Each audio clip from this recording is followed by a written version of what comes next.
burning out for the semifinals in Nostalgia Superstock. Ready to go now with that semifinal round in Nostalgia Superstock. Doug Wright, the 63 Dodge Polara against Dave Cooch from Canton, Michigan. Give the starting line advantage to Doug Wright with a 6:04, and he'll pick up the victory running a 10:49 on a double breakout. Cooch ran an 11:87 and broke out the most. Then the single run in the semifinal round would go to Greg Mancini from Mopar, Michigan, second generation drag racer.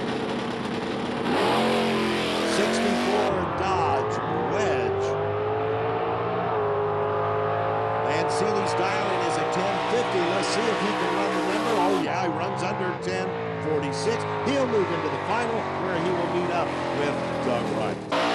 Ready to go in the semifinal round in Pro Nostalgia. Jim Sellers, a 62 Chevrolet that came originally equipped with a 409 against Danny Kellum from West Baton, Indiana. 66 427 Chevrolet this game.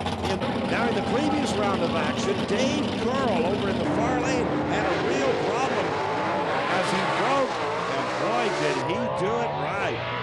Paul Adams would single into the semifinal round with that big 427-4.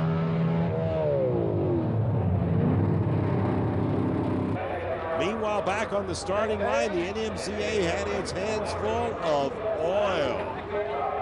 Parts and pieces from Dave Curl's drivetrain scattered all over that concrete launching pad, and the transmission pan actually aligned on the asphalt surface.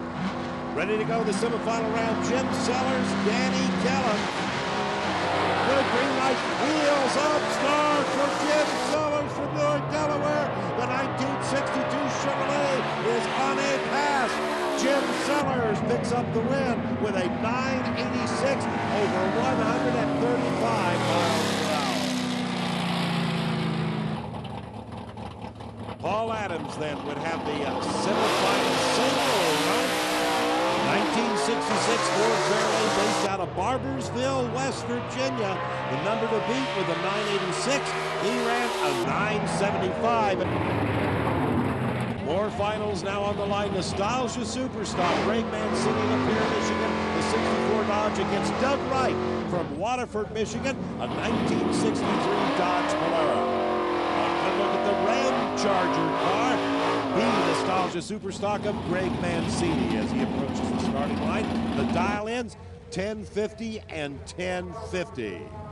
This could be an incredibly close race. Two B Nostalgia Superstocks here in the final of Nostalgia Superstock. You can see the heads-up green light start. Wheels up for Greg Mancini. He has a 5:07 reaction time to Wright's 5:32. It's going to be a close one. They both run 10:53. Greg Mancini picks up the win at 125 miles per hour. The final now in Pro Nostalgia Superstock. Jim Sellers, the old reliable 409 out of Newark, Delaware. It's not 409 anymore. It's 482 now against Paul Adams. The big 427 66 Ford Fairlane from Barbersville, West Virginia. He calls it the Fountain of Youth. The number 1 and the number 4 qualifiers meeting here in the final. Jim Sellers qualified number 1. Paul Adams qualified number 4. They'll race heads up. There are no dial-ins in Pro Nostalgia Superstock, so they'll stage very, very carefully. First off the starting line is Jim Sellers with a 4:33 reaction time. Paul Adams a little slower at 5:88. Here they go side by side. Jim Sellers picks up the win, 998, 134